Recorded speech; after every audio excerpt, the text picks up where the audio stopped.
പലതരത്തിലുള്ള ബോഡി ഷെയ്മിങ്ങുകൾ നമ്മുടെ നിത്യജീവിതത്തിൽ കേൾക്കാറുണ്ട്.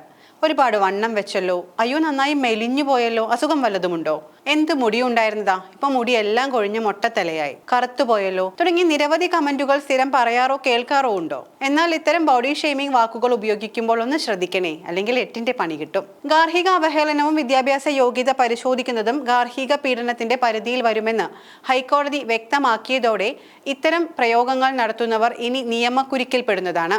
വണ്ണം, ഉയരം, നിറം, തലമുടി, അവയവങ്ങളുടെ വലിപ്പം, ശബ്ദത്തിന്റെ പ്രത്യേകത, പ്രായം, വേഷം തുടങ്ങി എന്തും ബോഡി ഷെയ്മിങ്ങിന് വിഷയമാകാറുണ്ട്. സതുദ്ദേശത്തോടെ ഇത്തരം കമന്റുകൾ പറയുന്നവരോടല്ല കേട്ടോ, മറ്റുള്ളവരുടെ ആത്മവിശ്വാസത്തെ കെടുത്താൻ മനഃപൂർവ്വം പറയുന്നവരോടാണ്. പലപ്പോഴും ആത്മവിശ്വാസം തകർക്കുന്ന തരത്തിലാണ് പലരും ഇത്തരം പ്രയോഗങ്ങൾ ഉപയോഗിക്കാറുള്ളത്. ബോധപൂർവം മറ്റൊരാളെ വേദനിപ്പിക്കുക എന്നതിനപ്പുറം ഈ പറച്ചിലുകൾക്ക് മറ്റൊരു ഉദ്ദേശവും ഉണ്ടാവില്ല.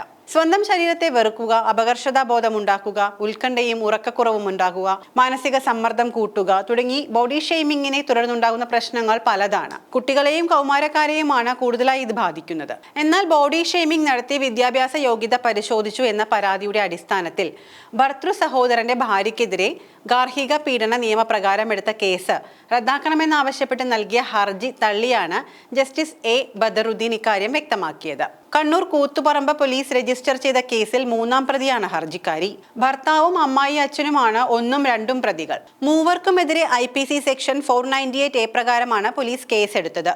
2019 സംഭവം. 2019 ഭർത്തൃ വീട്ടിലെത്തിയതായിരുന്നു യുവതി. എന്നാൽ അധിക്ഷേപം സഹിക്കാൻ കഴിയാതെ 2022 വീട്ടിലേക്ക് മടങ്ങി പോരുകയായിരുന്നു. യുവതിക്ക് നല്ല ശാരീരിക ആകൃതിയില്ലെന്നും ഭർത്താവിന്റെ സഹോദരന് കൂടുതൽ സുന്ദരിയായ യുവതിയെ ഭാര്യയായി ലഭിക്കുമെന്നും പറഞ്ഞായിരുന്നു ആക്ഷേപം. യുവതിയുടെ വിദ്യാഭ്യാസ യോഗ്യത സംശയിക്കുകയും ചെയ്തെന്നാണ് കേസിന് ആധാരം. MBBS യോഗ്യത സംബന്ധിച്ച സംശയം പ്രകടിപ്പിക്കുകയും സർട്ടിഫിക്കറ്റ് പരിശോധിക്കുകയും ചെയ്തുവെന്നും പരാതിയിൽ പറയുന്നു. എന്നാൽ ഇതൊന്നും ഗാർഹിക പീഡനത്തിന്റെ നിയമപരിധിയിൽ വരില്ലെന്നായിരുന്നു എതിർകക്ഷിയുടെ വാദം. എന്നാൽ ഇതു കേട്ട കോടതി ഇത് അംഗീകരിച്ചില്ല. ഭർത്താവിന്റെ സഹോദരന്റെ ഭാര്യയെയും ഭർത്താവിന്റെ ബന്ധുവായിട്ടേ കാണാനാകൂ എന്നും കോടതി വിലയിരുത്തി. ഇത്തരം പ്രയോഗങ്ങൾ നടത്തുന്നത് ചിലരിൽ അമിതമായ ദേഷ്യത്തിനും കാരണമാകാറുണ്ട്.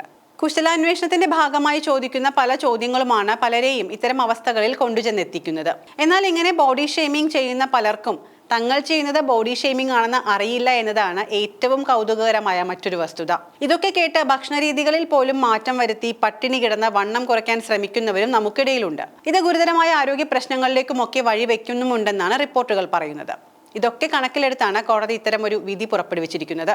സാധാരണക്കാർ മാത്രമല്ല, സെലിബ്രിറ്റികളും ഇത്തരം ബോഡി ഷെയ്മിങ്ങിന് ഇടയാകാറുണ്ട്. ബോളിവുഡ് താരങ്ങളായ വിദ്യാ ബാലനും സോനാക്ഷി സിൻഹയും ഒക്കെ ഇത്തരത്തിൽ പഴികേട്ടവരാണ്. മലയാളി താരമായ നിത്യ മേനോനും വണ്ണം കൂടിയതിന്റെ പേരിൽ കേട്ട പരിഹാസം ചില്ലറയല്ല. അപ്പോൾ ഒന്ന് ഓർത്തോളൂ, ഇനിയുള്ള ഇത്തരം പരിഹാസങ്ങളൊക്കെ നിയമത്തിന്റെ പരിധിയിൽ വരുന്നതാണ്.